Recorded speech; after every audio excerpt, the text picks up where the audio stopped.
Good morning, friends. Today we are going to start with a new chapter under business correspondence and reporting, that is a precise writing. Precise writing जैसा name imply कर रहा है precise, तो आपको original passage का precise passage draw करना है या लिखना है. Precise passage is nothing but कि आप जो ओरिजिनल पैसेज आपको दिया गया है आप उसको 1/3 करके आप उसको आपके पेपर पे उतारते हो, तो that is called as a precise writing. Just we'll go through that what it has been given. A shortening of a test is in own words a shortening of a test. Shortening of a test यानी जो भी test का length दिया गया है, जो passage का length दिया गया है उसको शॉर्ट करके लिखना है, तो that is called as a precise. Is known as a precise writing. The term is derived from the French word precise meaning precise, that is shorten. ये जनरली जब आप बहुत वर्बोज होते हैं या फिर आप एक ही चीज को बार बार रिपीट करते हो या फिर आप एक ही चीज को बार बार रिपीट करके लिखते हो, तो सामने वाला बोलता है कि बहुत ही रिपीटेटिव है.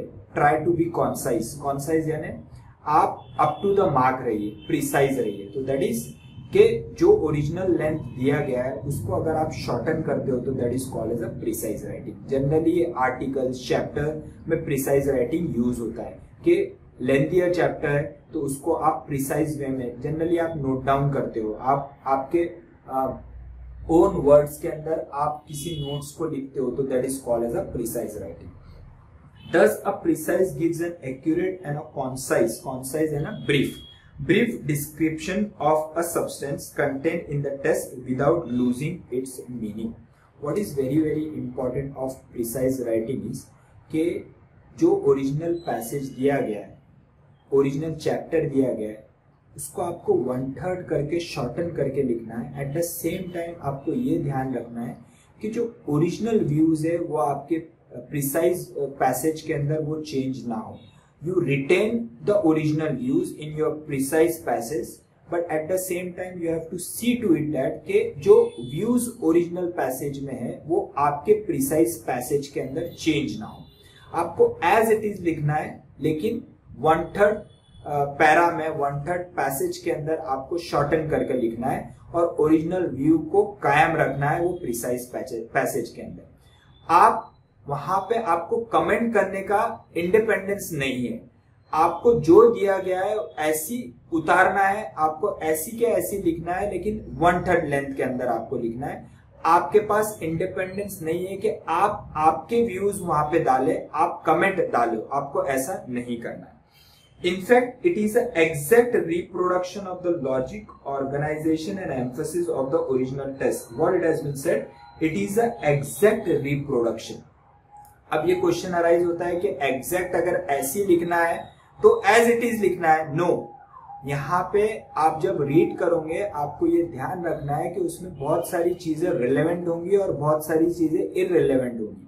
तो जो बहुत सारी चीजें इररिलेवेंट है वो आपको एलिमिनेट करना है और जो रिलेवेंट चीजें है वो आपको उतारना है और उसको 1/3 करना है. ये ध्यान रखना है कि अगर ओरिजिनल पैसेज 240 वर्ड्स का है तो आपका precise passage should be at maximum 80 words, not more than 80 words. तो you have to see to it. Precise writing is very useful as it gives a training in careful reading and develops our capacity to discriminate between the essential and non-essential. Since it insists on the economy of words यानी shorten, कम words use करके आप कम words use करोगे और आपका जो original passage के अंदर जो आपका व्यू था वो आपके कम वर्ड्स में भी वही के वही व्यूज आप रिप्रेजेंट कर सकते हो. तो यहाँ आपको ये एक राइटर की एक खासियत है जहां पे वो वर्ड्स तो कम कर देता है, लेकिन जो ओरिजिनल चैप्टर था, ओरिजिनल चैप्टर के अंदर जो लॉजिक था, जो उसका कंक्लूजन था, जो उसका मायना था, वो उसके 1/3 पैसेज में प्रिसाइज पैसेज के अंदर वही के वही कायम रहेगा, लेकिन वर्ड्स क्या होंगे, रिड्यूस हो जाएगा. प्रिसाइज पैसेज क्या एडवांटेज देता है कि it attracts the reader. Reader कब अट्रैक्ट होगा, रीडर आपका पैसेज कब रीड करेगा, जब वो लेंथियर नहीं होगा. जैसे कि अगर आप फेसबुक वगैरह पे देखते हो, व्हाट्सएप पे देखते हो कि अगर कोई फॉरवर्ड आपके पास आता है और वो बहुत ज्यादा लेंथी अगर होता है तो आप उसको इग्नोर करते हो, even though it is very important. you don't try to read that because you feel that you don't want to waste your time. तो यहाँ पे प्रिसाइज पैसेज के अंदर क्या होता है कि वो व्यूज आप कम वर्ड्स के अंदर वही के वही ओरिजिनल व्यूज आप रिप्रेजेंट करने की कोशिश करते हो ताकि रीडर का अट्रैक्शन वहां पे बना रहे. You learn to choose your words carefully and construct your sentence in a concise manner and a brief manner. Difference between the precise and summary. Usually the summary is used loosely to refer precise. However, there are subtle difference between them. Now, what do you mean by subtle? Subtle का meaning है there is a fine difference. दोनों में generally you don't make any difference between the precise notes or summary. लेकिन इनका बोलना ये है कि यहाँ पे there is a subtle difference and there is a good difference between the precise and summary. Now we'll see to it कि precise generally का use होता है और summary का. The first and foremost important is that precise is a brief statement of the piece of writing such as report, article, chapter from a book. Whereas summary is a short account of a longer piece of work such as a thesis और novel. Generally आप book के start में summary देखोगे कि वो पूरे के पूरे बुक का एक आपको समरी दे रहा है कि इस बुक में, इस टेक्स्ट में, इस नॉवेल के अंदर क्या लिखा गया है, तो उसे बोला जाता है समरी. लेकिन प्रिसाइज जनरली आप एक चैप्टर के लिए बनाओगे, एक रिपोर्ट के लिए you will generally prepare a precise notes. What it says, secondly the precise follows the order and proportion of material in the original. This is very very important. जो original passage जिस order में लिखा गया है, paragraph 1, paragraph 2, paragraph 3, जो जो चीजों के बारे में बोल रहा है उसी ऑर्डर में आपको प्रिसाइज पैसेज बनाना है, प्रिसाइज नोट्स बनाना है. ओरिजिनल पैसेज को प्रिसाइज पैसेज के अंदर आप उसका ऑर्डर ऊपर नीचे नहीं कर सकते. You can not change. अगर वो नंबर 1 में suppose for example if you talk about a country, तो नंबर 1 पैसेज के अंदर they talk about suppose various country, second passage में they have given a detail about India, third passage में they have given a importance of Maharashtra state. तो यहाँ पे जो order बनाया गया है उसी ऑर्डर के अंदर आपको प्रिसाइज नोट्स में लिखना है, लेकिन कम वर्ड्स यूज करके.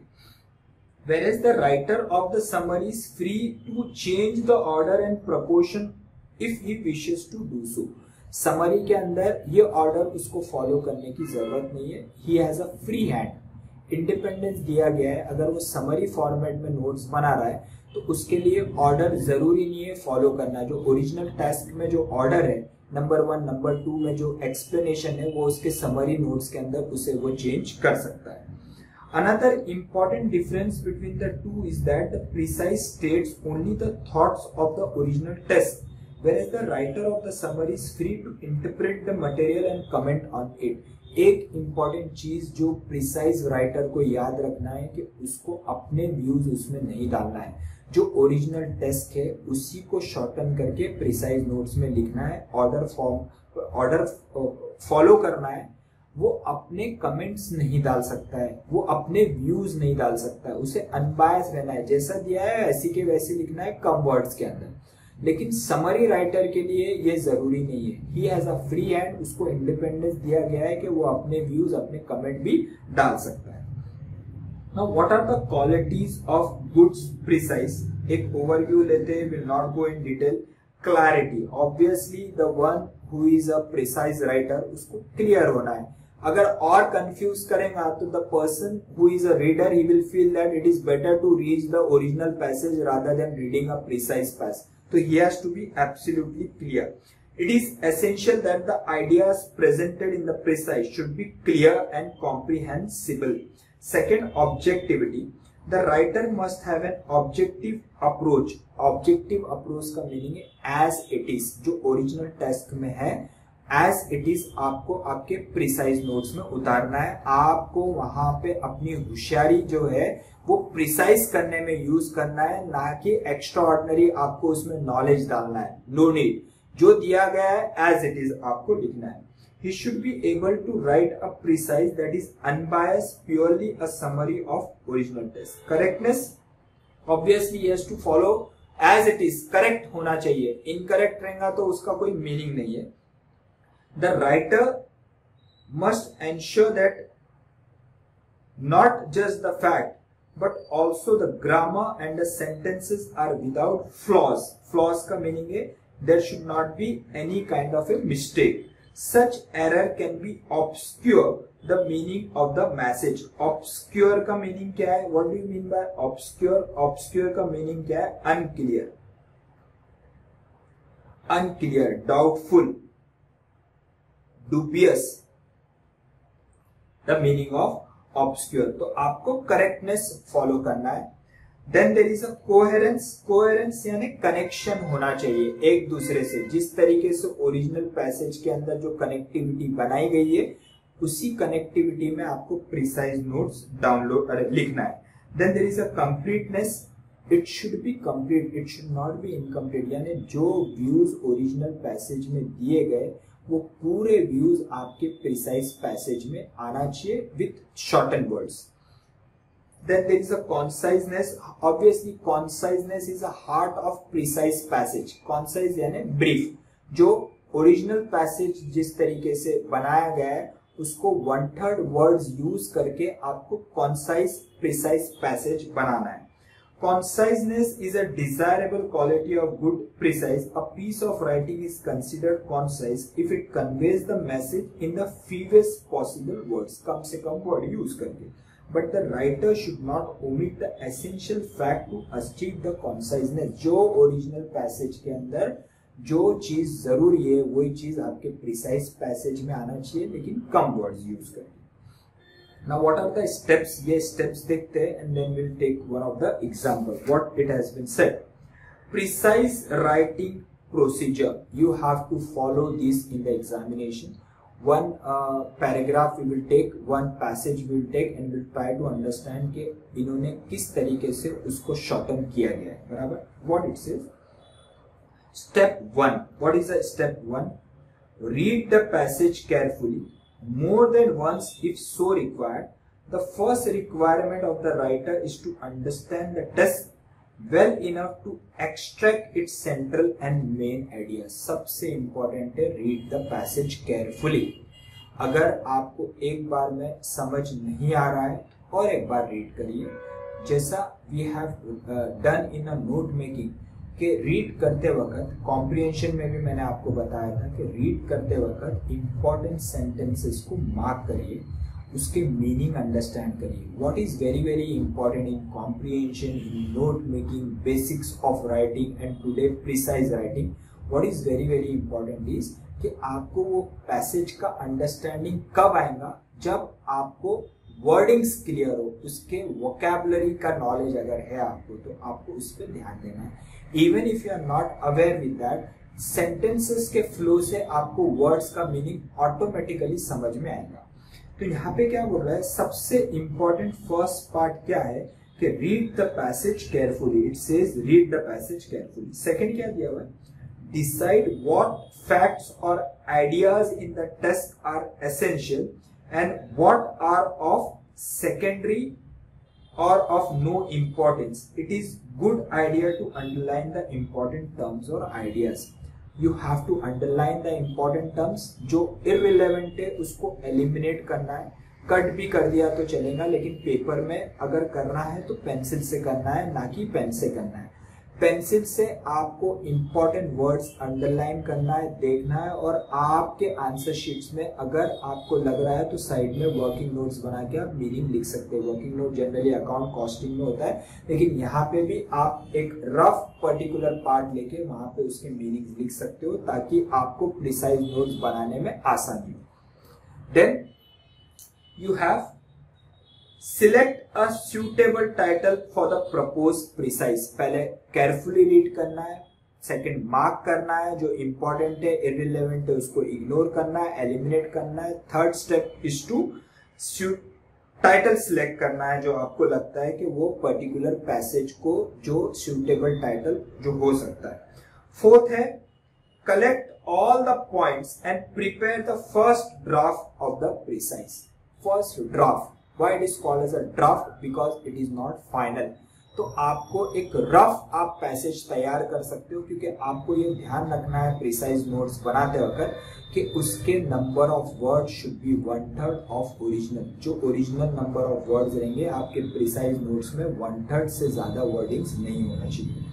Keeping in mind the need to reduce the original text to 1/3 its length.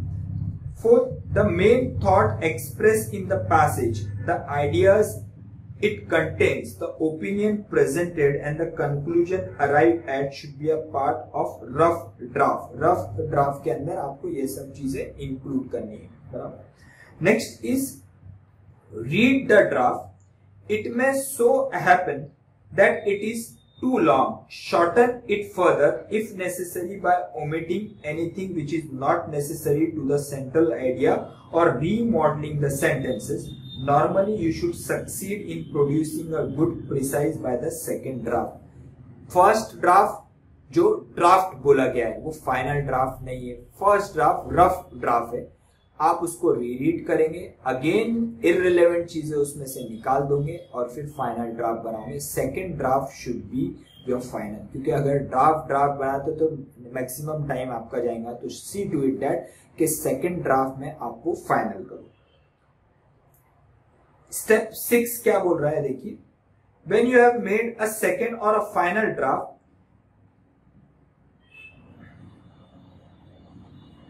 carefully revise your precise to ensure that you have the bare minimum of words necessary to express the idea of the passage.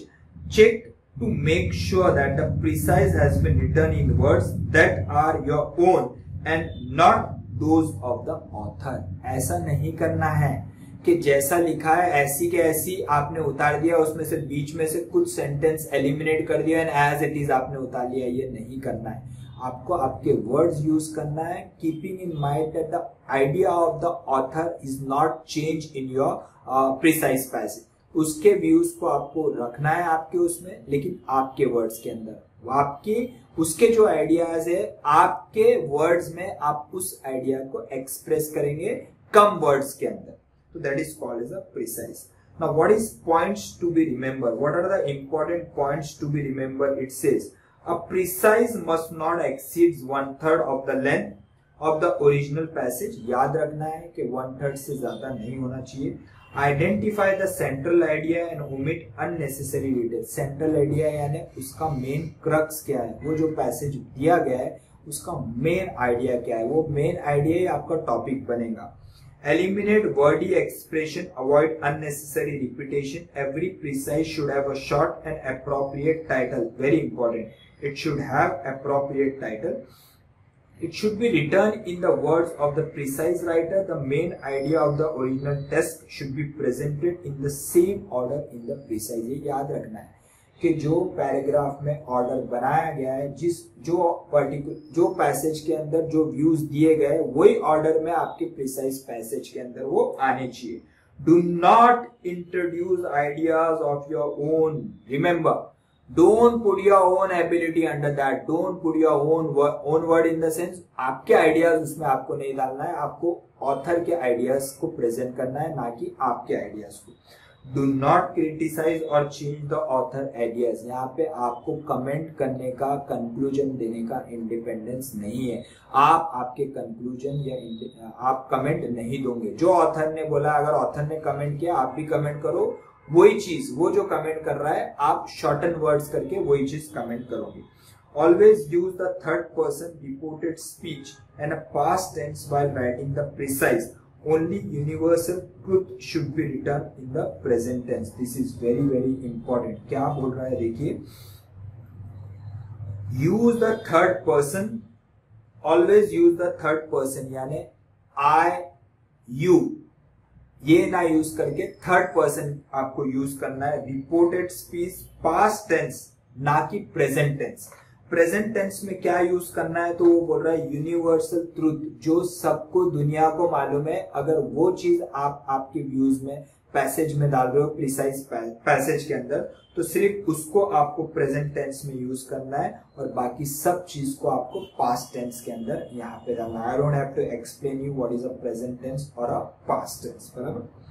Now we'll take one of the example and see to it ke how they have solved this, which will give you an idea that how to attempt the precise in the examination. We'll take this and we'll try to see the meanings of important words. Fine. What they are given. Write a precise of the passage given below. Write the precise of the passage given below. What it says. A life of action and danger moderates the dread of death. Now, moderates का meaning क्या है? Come on, tell me, what do you mean by moderates? A life of action, life full of action and danger, adventure. Moderates the dread of death. Moderates का meaning क्या है? कि कम कर देता है. अगर ऐसी जिंदगी अगर आप जीते हो जिसमें एक्शन से भरपूर है, डेंजर है, तो आपको एडवेंचर करने की आदत हो जाती है और आप डेथ से नहीं डरते हो. तो मॉडरेट का मीनिंग क्या है कि less extreme, you can call it as less extreme. बराबर. और ड्रेड का मीनिंग क्या है? ड्रेड का मीनिंग है anticipate, anticipation, you can call it as anticipation with great fear. बराबर.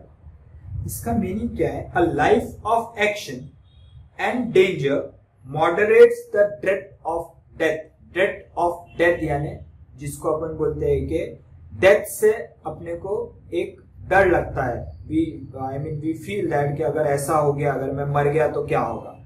तो वो बोल रहा है लाइफ ऑफ एक्शन आपके ये डर को, आपके ये कॉवर्डनेस को मॉडरेट करता है, यानी क्या करता है? कम करता है. आगे क्या बोल रहा है? It not only give us fortitude to bear pain. Fortitude का मीनिंग क्या है? Come on, tell me what do you mean by fortitude? Fortitude का मीनिंग है courage. Fortitude to bear pain, but also teaches us at every step the precarious tenure on which we hold our present being. Precarious का meaning है uncertain. बराबर. Unpredictable.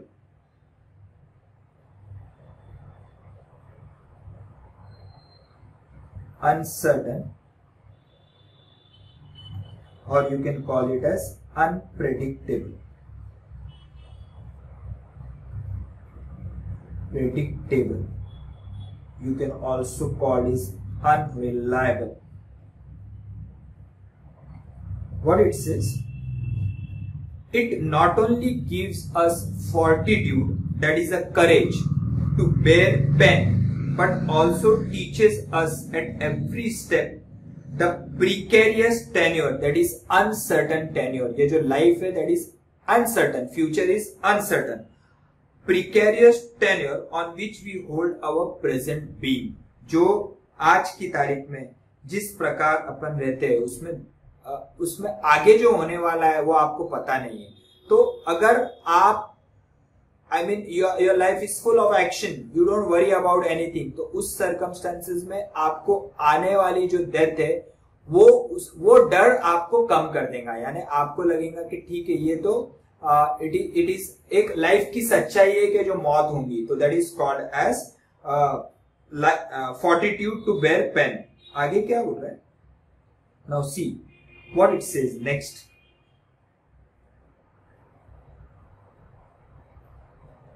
Sedentary and studious men are the most apprehensive on this score. अभी ये second view दे रहा है.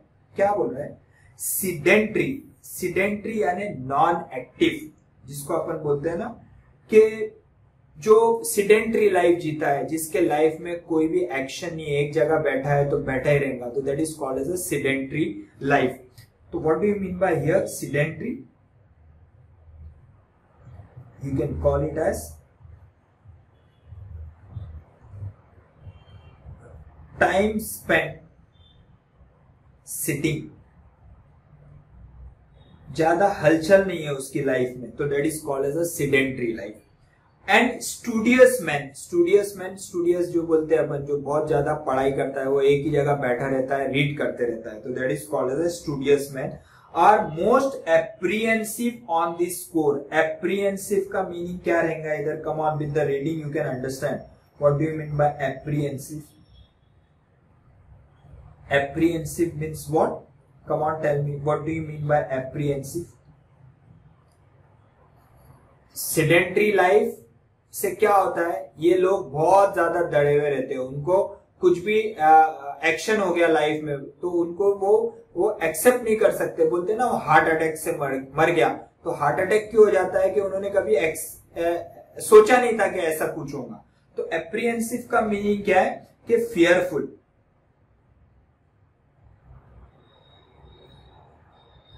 or you can call it as or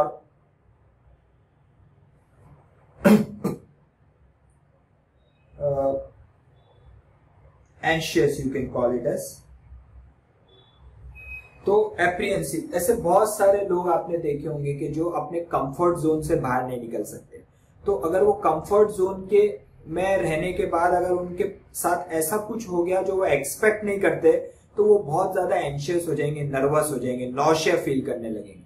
लेकिन जिसकी life full of action होती है, उन्हें कुछ भी फर्क नहीं पड़ता है, उन्हें कहीं पे भी भेज दो वो लाइफ जी सकते हैं।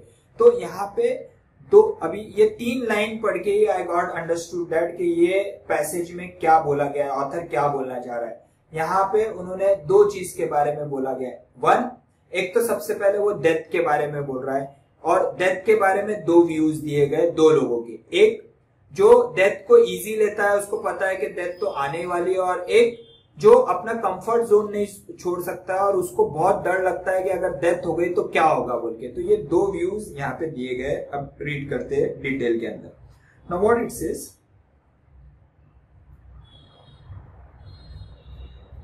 Doctor Johnson was an instance in point.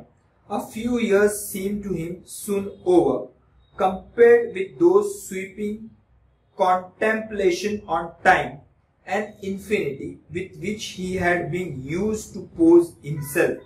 Now what it says, Dr. Johnson was an instance in this point. Instance का meaning क्या रहेगा इधर? Example. Example.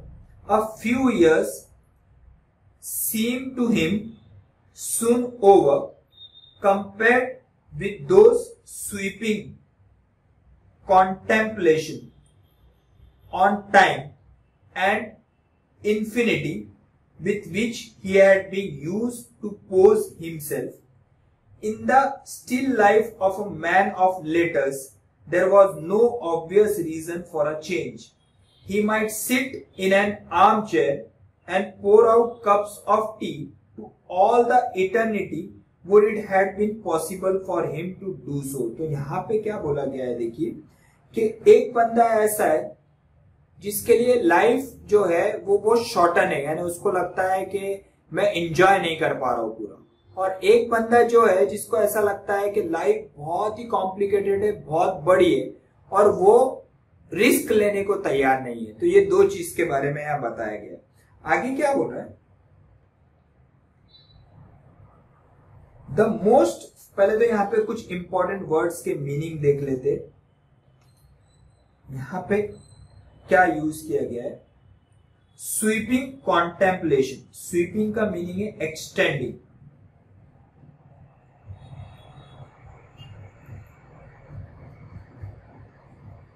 और इंफिनिटी का मीनिंग क्या है, यहां पे vastness.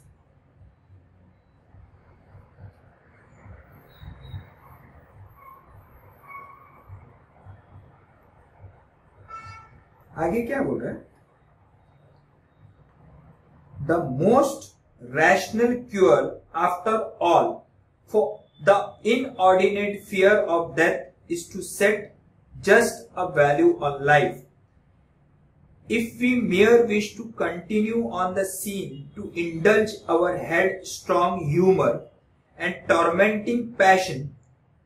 Now what it says, tormenting passion, we had better be gone at once. And if we only cherished a fondness for existence, according to the good we desire from it, the pang will we feel at parting, which it will not be very severe. Now this is a complicated passage as far as wordings are concerned. First we'll try to put down the meaning of important words. Now what it says, the rational. Rational का meaning क्या है? Logical, और you can call it as reasonable. Reasonable cure, rational cure after all for the inordinate. Inordinate का meaning क्या है? जो ordinate नहीं है, यानी unreasonable. Unreasonable fear of death is to set just a value on life. If we mere wish to continue on the scene to indulge our headstrong humor and tormenting passion. Tormenting का meaning क्या है?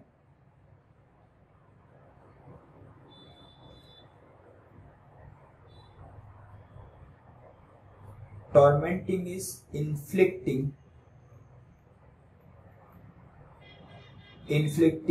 severe physical or mental suffering is tormenting passion. We had better be gone at once, and if we only cherish a fondness for existence, according to the good we desire from it, the pang. Pang is nothing but it has derived from the word pan, that is sharp pain. जो दर्द होता है आपको. We feel at parting. Parting is separating.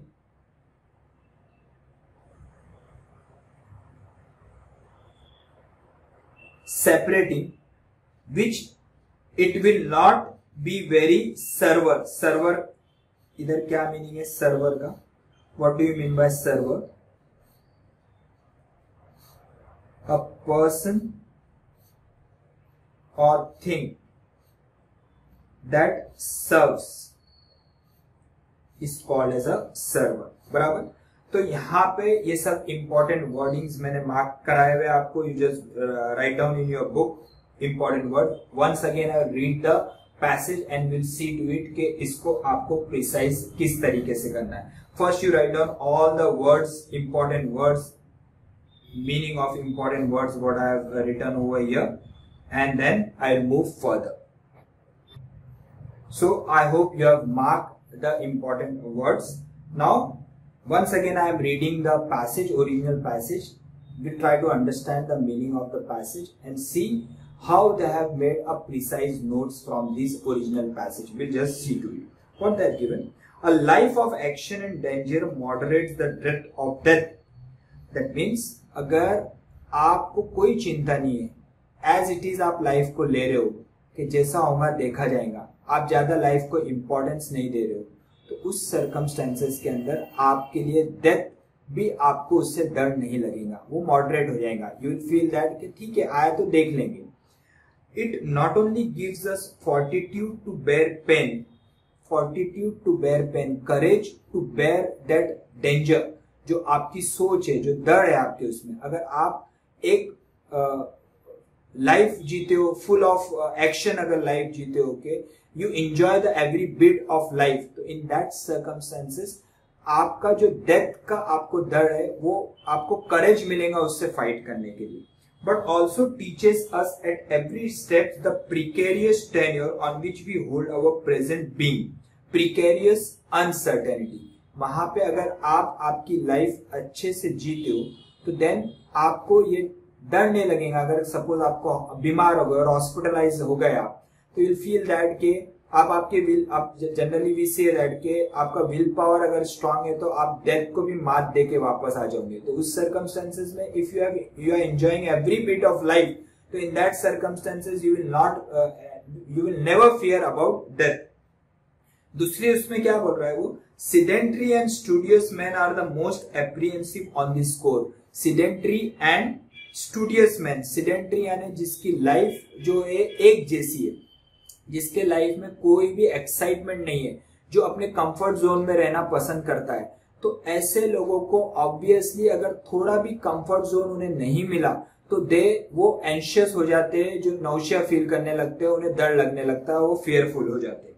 Doctor Johnson was an instance in point, यानी यहाँ पे उन्होंने एक बंदे का एग्जाम्पल दिया है। आगे क्या बोला है, a few years seem to him soon over compare with those, उसके लिए लाइफ इज वेरी शॉर्ट, तो he want to enjoy the every bit of life, so that कि उसको लगा है कि आज वो कल रहूंगा कि नहीं रहूंगा, तो इसीलिए I should enjoy every minute every second of life. Compare with those sweeping contemplation on time and infinity with which he had been used to pose himself. Compare with those जिसको लगती है लाइफ बहुत long है, और ऐसे कौन से लोगों को लाइफ लॉन्ग लगती है, जो सिडेंट्री लाइफ जीता है। Suppose just believe that I am sitting in one room, तो मुझे एक 24 आवर्स भी मुझे एक बहुत बड़े 24 hours will be like a year. तो ऐसे लोगों के लिए जो एक जगह रहते हैं, स्टूडियस होते हैं, जो अपना कंफर्ट जोन चेंज नहीं करना चाहते, जिसको लाइफ एक्साइटमेंट नहीं है जिसकी लाइफ में, तो उसके लिए लाइफ जो है बहुत लेंथी है। If the still life of a man of letters, there was no obvious reason for a change. ऐसे लोग चेंज से डरते हैं, यानी they don't want any change in life.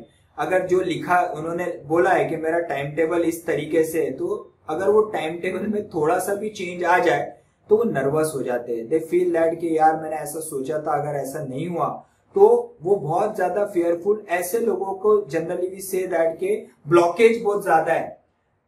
तो किसके हार्ट में ब्लॉकेज बहुत ज्यादा, किसके वेन्स में ब्लॉकेज बहुत ज्यादा होते हैं, जो चेंज पसंद नहीं करता है।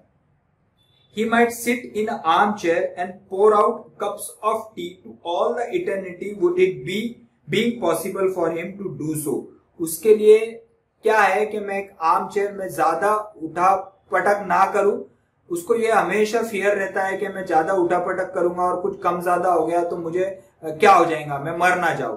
तो वो कम से कम स्टेप्स लेने की कोशिश करता है, वो ज्यादा से ज्यादा सेडेंटरी लाइफ जीता है, यानी he don't want to carry out certain excitement in his life. The most rational cure after all for the inordinate fear of death is to set just value on life. That means what it says, ये fear से अगर आपको उस पे काबू पाना है, ऐसे दर्द के ऊपर अगर आपको काबू पाना है, तो you will have to value life, you will have to set the value of life. आपको लाइफ का वैल्यू समझ में आना चाहिए कि मेरे को एक ही लाइफ मिली है और उसमें मुझे अचीव करना है कुछ, मुझे ऐसी सिडेंटरी लाइफ नहीं जीना है। तो अगर आप ये वैल्यू सेट कर लेंगे तो आपका ये जो फियर है उससे आप ओवरकम हो जाओगे। If we mere wish to continue on the scene to indulge our headstrong humor and tormenting passion, we had better be gone at once. And यहाँ पे क्या बोल रहा है, अगर ऐसी जिंदगी जीना है कि दड़ के रहना है, तो इट्स बेटर दैट कि एक ही झटके में आप चले जाओ। अगर आपको भगवान ने लाइफ दिया है तो व्हाट इज एन ऑब्जेक्टिव, आपको लाइफ क्यों दी गई है, आपको एंजॉय करने के लिए दी है, ना कि आपको हमेशा फियर में रहने के लिए। यू ऑलवेज इफ अगर आप में हमेशा डर के रहूंगा तो I will never enjoy the life. And if we only cherish a fondness for existence according to the good we desire from it, अगर मैं हमेशा लाइफ को चेरिश करूं, I always enjoy, मुझे लगता है कि जो भी चीज मेरे हाथ में आ रही है, जो भी मेरे को लाइफ में I mean मेरे सामने जो भी लाइफ मुझे दे रहा है, अगर मैं एवरी बिट ऑफ लाइफ अगर एंजॉय करता हूं, तो ये फियर मेरे अपने आप मेरे माइंड से चला जाएगा। The pang we feel at parting which it will not be very severe. Pang, that means a pain we feel at parting, यानी मेरे से दूर होने का, यानी अगर मुझे किसी चीज से अटैचमेंट ज्यादा ना हो, तो मुझसे वो चीज अगर दूर चले भी जाती है तो उसका मुझे दुख नहीं होगा, and I will continue in my life. बराबर। तो यहाँ पे क्या बोला गया है, तो you should cherish your life, यानी आपको लाइफ दी गई है, आपको रोते नहीं रहना है। बहुत से लोग जो रहते हैं जैसे कि फादर का बिजनेस है और फादर का बिजनेस आपको मिला है, तो they will never take risk in life because उन्होंने खुद वो कमाया नहीं है। तो what they will feel that कि अगर मैं ऐसा स्टेप ले लूंगा तो बहुत बड़ा लॉस हो जाएगा, फिर मेरे फैमिली का क्या होगा, इनका क्या होगा, उनका क्या होगा। तो ऐसे लोग बहुत सीडेंटरी लाइफ जीते हैं, they don't want to take the risk in life और वो वैसे ही मर जाते हैं। ये ओवरऑल ये ओरिजिनल पैसेज में दो पार्ट दी गई है, एक कि आप किस तरीके से आप डेथ को ओवरकम कर सकते हो, उसके फियर को ओवरकम कर सकते हो, और एक किस तरीके से आप ये फियर को लेके चलोगे और आप इस वजह से आप आपकी लाइफ को एंजॉय नहीं कर पाओगे। Now we will see to it कि how they have made a precise notes. Identify the main idea. Step 1 क्या था कि पैसेज का मेन आइडिया क्या है, तो इन्होंने क्या बोला है, फियर ऑफ डेथ। ये इसके बारे में इस पैसेज में समझाया गया है। तो we will see to it what they have given. Identify the main passage. The text discusses the fear, people's fear of death. वही बताया गया है इसके अंदर. It details why some people fear death and how this fear can be overcome. How it can be overcome? Why the people fear death? Because they don't enjoy life. They don't want to go out of their comfort zone. They want to remain in their comfort zone. That's the reason they always fear of life. अगर एक particular area में मुझे बोला और उससे बाहर जाने के लिए बोला तो मुझे अरे क्या होगा, मेरे साथ कुछ एक्सीडेंट तो नहीं हो जाएगा, मैं मर तो नहीं जाऊंगा, तो इस वजह से they don't take the risk in their life. यहाँ पे क्या बोला है, it details why some people fear death. इस पैसेज में क्या बताया गया है कि लोग क्यों डरते हैं डेथ से और इस फियर को आप किस तरीके से ओवरकम कर सकते हो, ये मेन आइडिया है। सेकेंड क्या है बोले, identify the main points. What are the main points उन्होंने पुट डाउन किया है। We do not fear death if we live an active life. Those people who fear death the most are the ones who spend much time sitting and studying. This happens because they lead an inactive and peaceful life and do not want any change. They don't want to disturb their life. ऐसे लोगों के लिए death का डर बहुत होता है। The most sensible way of ridding oneself of fear of death is by valuing life. We should be comfortable with the knowledge that the life is unpredictable, that is uncertain, and that our hold upon life is very uncertain. यानी आप उसको बांध के नहीं रख सकते। अगर आप बोलते हो कि नहीं मैं तो मरूंगा ही नहीं, मैं तो 90 साल 100 साल जीने वाला हूँ, तो ऐसा पॉसिबल नहीं है। अगर आप ऐसा सोच के जी रहे हो कि अगर मैं इनएक्टिव यानी मैं ज्यादा कंफर्ट जोन को नहीं छोड़ता हूं तो मेरी लाइफ एक्सटेंड होगी, तो ऐसा बिल्कुल भी नहीं है। वहां पे क्या बोलते हैं अपन, जनरली वी से दैट कि हर एक बंदे ने अपनी लाइफ लिखा के लाया है। अगर आप एक रूम में भी रहते हो और कोई भी रिस्क नहीं लेते तो हो सकता है बिल्डिंग गिर जाए और आप मर जाओ। तो you can not say that कि मैं अगर ज्यादा रिस्क नहीं ले रहा हूं, मैं ज्यादा रिस्क लूंगा तो I am going to face the death very sooner. It's not like that. It is in आपको लाइफ की वैल्यू करना है। You have to enjoy the life. Provide a suitable title. What is the title they have given? The fear of death. What is the title they have given? Fear of death. Now next step क्या था, आपको first draft यानी rough draft आपको तैयार करना है। देखिए किस तरीके से उन्होंने तैयार किया। If we lead an active life facing danger we will always fear if we lead an active life facing danger, we will feel death less. People who spend a lot of time lazing around वही sedentary life का दूसरा word क्या है, lazing. Leading a peaceful life comfort zone में रहने वाले लोग are the one who are most afraid of death. This is because they do not want any change. The most sensible way of getting rid of fear of death is to value life properly. If we do not give unnecessary importance to our life, we will not feel the pang of death. If we don't give unnecessary importance to life, अपने को death का fear भी कम रहेगा। बराबर, ये हो गया आपका रफ ड्राफ्ट। तो भी अभी बहुत ज्यादा इसमें बहुत ज्यादा वर्ड्स है जिसको आपको कम करने पड़ेंगे। अब आगे क्या बोल रहा है, Step 5. Edit your work. Remember that the precise cannot be more than 1/3 of length of the original text. Since the given passage is approximately 200 words, the precise cannot exceed 65 words. 65 words से ज्यादा नहीं होना चाहिए.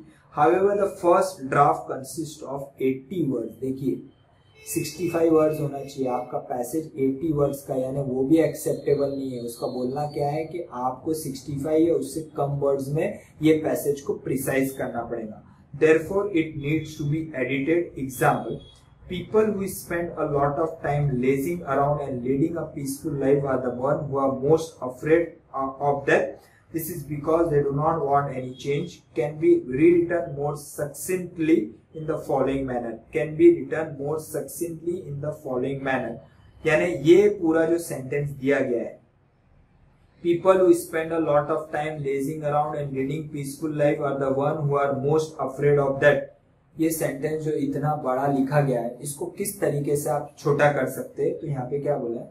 People who lead a lazy and peaceful life are the most afraid of death. Now see to it. कितने words हैं यहाँ पे? 1 2 3 4 5 6 7 8 9 10 11 12 13 14 15 16 17 18 19 20 21 22 23 24. ये 24 वर्ड्स को उन्होंने किस तरीके, मोर सक्सिंटली इन द फॉलोइंग मैनर, यानी उसको किस तरीके से आप रिड्यूस कर सकते हो. 24 वर्ड्स को देखिए, 1 2 3 4 5 6 7 8 9 10 11 12 13 14, यानी 10 वर्ड्स कम हो गए. तो इस तरीके से आपको सेंटेंस को रिड्यूस करना है और आपके प्रिसाइज पैसेज के अंदर आपको लिखना है. Right the final draft. क्या है देखिए फाइनल ड्राफ्ट के अंदर, if we lead an active life facing dangers, we will fear death less. People who lead a lazy and peaceful life fear change and are most afraid of death. ये दो sentence के अंदर ही उन्होंने पूरे paragraph, पूरे original passage का meaning बता दिया कि दो वे, अगर आप एक्टिव लाइफ जीते हो तो आपको डेथ का फियर कम रहेगा, और अगर आप लेजी सिडेंट्री लाइफ जीते हो तो आपको डेथ का फियर बहुत ज्यादा रहेगा.